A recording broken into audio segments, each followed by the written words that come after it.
Bonjour à tous. La métropolisation, un terme savant pour parler des villes et de leur pouvoir d'attraction, c'est le sujet d'une conférence qui a lieu à l'UBO ce jeudi. Et pour notre invité Yves Le Bailly qui interviendra, géographe, le phénomène pose aussi un certain nombre de problèmes. Avant de parler métropole, tout de suite l'actualité de ce jeudi 28 mars 2013 dans le Finistère. Et le chiffre du jour, c'est 500. 500 engins explosifs sont ramenés dans les dragues des coquillers de la rade de Brest chaque année. Ce jeudi, les plongeurs démineurs sont allés à la rencontre des pêcheurs pour récupérer ces munitions datant de la Seconde Guerre mondiale. Sophie Lecroisier a assisté à cette manœuvre délicate. Comme chaque jour en saison de pêche à la coquille en rade de Brest, marins-pêcheurs et plongeurs démineurs collaborent. Pour une raison simple, les coquillers remontent dans leur drague des obus. Ils datent de la Première et Deuxième Guerre mondiale. Ça arrive, je dirais, assez fréquemment quand même, surtout en fin de saison quand les fonds ont déjà été pas mal remués, ce qui fait qu'on arrive peut-être à une couche un peu plus profonde et on ressort les obus plus facilement. Chaque jour, une dizaine de munitions sont pêchées par les coquillers. 4 personnes du groupement des plongeurs démineurs sont chargées de les neutraliser. On commence par les identifier. On constate qu'elles sont non dangereuses, puisque c'est quasiment toujours le cas. Et ensuite, on les prend à bord de notre embarcation d'intervention pour les immerger dans la rade de Brest en vue d'un traitement ultérieur. Le système de mise de feu est effectivement à 60 ans, certes, mais peut encore fonctionner. Quoi qu'il en soit, nous on considère qu'elle est dangereuse jusqu'à son contreminage. Tandis que les uns s'attachent à rendre plus sûre la rade pour ses usagers, les autres participent à sa dépollution. Cette année, 500 munitions ont été repêchées. Les retraités étaient dans la rue ce jeudi un peu partout en France et à Quimper, ils étaient 150 pour défendre leur pouvoir d'achat. Ils ont confié leurs sentiments au micro de Christophe Boucher. Contrairement à ce qu'on dit, les retraités ne sont pas des privilégiés et ils ne supportent plus surtout d'être opposés à la jeunesse parce que les retraités ne vivent pas aussi bien qu'on le dit. Il y a 64% des femmes qui ont moins de 900 € par mois pour vivre, 38% moins de 600 €. La revendication de la CGT, c'est 1 700 € minimum brut pour les retraités, c'est la revendication comme le SMIC. Mais ce qui est le plus dramatique aujourd'hui, je dirais, c'est les problèmes de santé. De nombreux retraités ne peuvent plus payer une complémentaire santé, ne peuvent plus se soigner. Quand vous payez une complémentaire santé 100 € et que vous avez 600 € par mois, et ben ça devient impossible pour de nombreux retraités, particulièrement les femmes. Donc le problème de la santé est primordial. Tout est lié. Pouvoir d'achat, santé, c'est vraiment intrinsèquement lié et on ne peut pas détacher les deux choses. Une délégation syndicale du groupe GAD, dont l'un des abattoirs est installé à Lampol-Guimiliau, à côté de Landivisio, a été reçue ce mercredi à Paris, au ministère de l'Agriculture, par Stéphane Le Foll. De retour dans le Finistère, le syndicaliste de Force ouvrière, Olivier Lebras, tire un bilan mitigé de cette rencontre avec le ministre de l'Agriculture. On l'écoute. Il est conscient qu'il y a un problème filière, que GAD est l'entreprise la plus en difficulté, mais que pour l'instant, ce qu'il a à nous apporter sera présenté le 15 avril et c'est plutôt sur du moyen à long terme. Sauf que nous, on est déjà dans l'urgence. On l'a senti très impliqué dans son dossier, mais d'un autre côté, on sait très bien qu'il n'a pas la baguette magique et que seul, il ne pourra rien faire et que c'est l'ensemble de la filière avec les 3 gros opérateurs, producteurs, industriels et grande distribution qui pourront apporter des solutions pour sauver la filière et GAD en particulier. Le gouvernement avec M. Le Foll s'est engagé lui à mandater quelqu'un pour aller chercher peut-être un repreneur étranger, parce que ça pourrait peut-être être une solution, même si après on restera prudent sur l'aspect social. Et on poursuit avec l'image du jour, l'arrivée de Vénus et Boucan, 2 loutres accueillis cette semaine à Océanopolis à Brest. Les animaux en provenance d'Alsace ont pris place dans le pavillon spécialement aménagé pour eux. Xavier Patrijon a suivi cette installation. Voici les 2 nouveaux résidents d'Océanopolis. Ils s'appellent Vénus et Boucan et le couple de loutres d'Europe est arrivé du navire en Alsace ce mardi soir. Je suis partie avec une collègue, avec notre master jusqu'à une navire. Là, on a passé une journée avec l'équipe où du coup, ils nous ont raconté un petit peu leurs habitudes alimentaires, leur façon d'occuper leur territoire. Aussi une autre façon à nous de s'en occuper, c'est-à-dire qu'on ne peut pas faire tout et n'importe quoi. La femelle et le mâle loutre, tous les 2 âgés de 7 ans, ont donc fait un périple de 1108 km en 12 heures en direction de leur nouvelle habitation. Un loft de 80 mètres carrés, un bassin de 100 mètres cubes avec de grands espaces vitrés pour le bonheur des futurs spectateurs.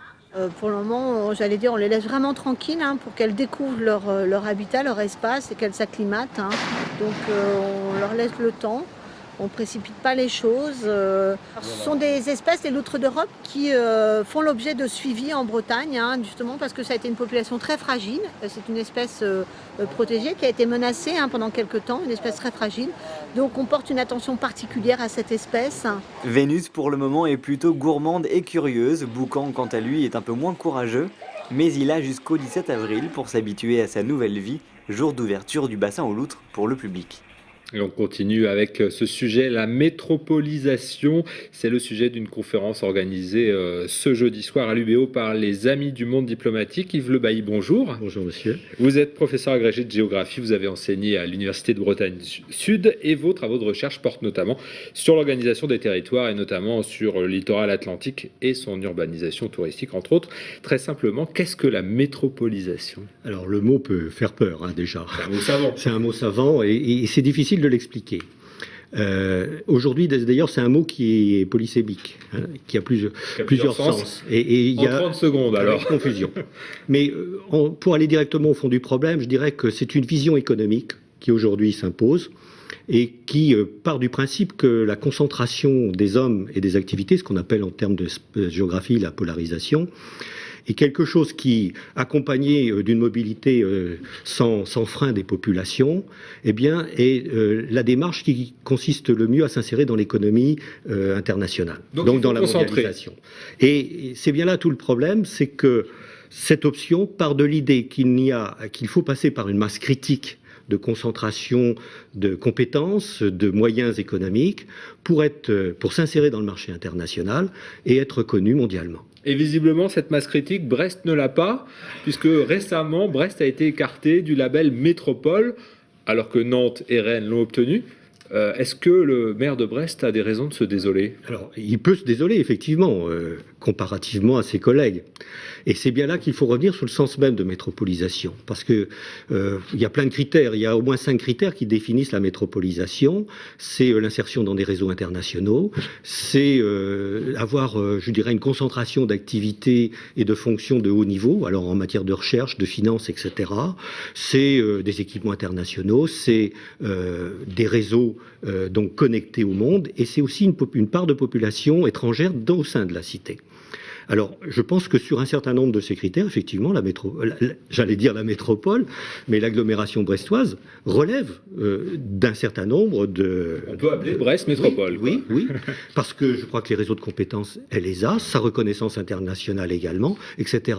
Mais cette vision économiste est aujourd'hui quelque chose qui dépasse la lecture des territoires. Et donc, l'État, dans une mise en concurrence des territoires, accompagne cette lecture d'une lecture administrative qui, justement, va doter les villes ou non, ou éventuellement... De ce label et donc de dotation financière qui aujourd'hui est fixée sur un seuil de population. Et c'est bien là, d'ailleurs, une des erreurs monumentales. Vous avez un regard critique sur la métropolisation, vous parlez même parfois d'effets terribles. Le mot est fort, vous dites que la métropolisation, ça concentre, et parfois, ça exclut, quoi. En gros, c'est ça ? Tout à fait. Parce que c'est-à-dire concentration économique et exclusion sociale. Ça part sur un postulat qui associe ce qu'on appelle, nous, la polarisation, donc la concentration, à cette fonction métropolitaine. Et toute concentration humaine est perturbatrice. Et plus profondément, alors il y a d'autres auteurs qui ont bien travaillé les choses, je pense notamment à un géographe parisien qui s'appelle Christophe Gully, qui a écrit Fracture française, qui montre à quel point cette vision de concentration génère en fait des fractures sociales.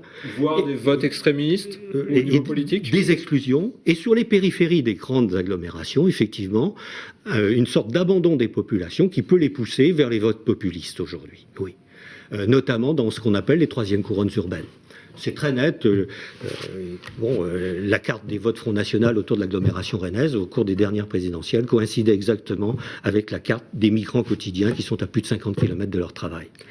D'où les répercussions terribles dont vous parlez éventuellement Mais sur la qui sont métropolisation. aussi environnementales. Il ne faut pas oublier, parce que c'est une consommation de foncier, c'est des dérégulations, parce que dès lors qu'on concentre les populations, leur lien à l'environnement est rompu et les impacts sont lourds.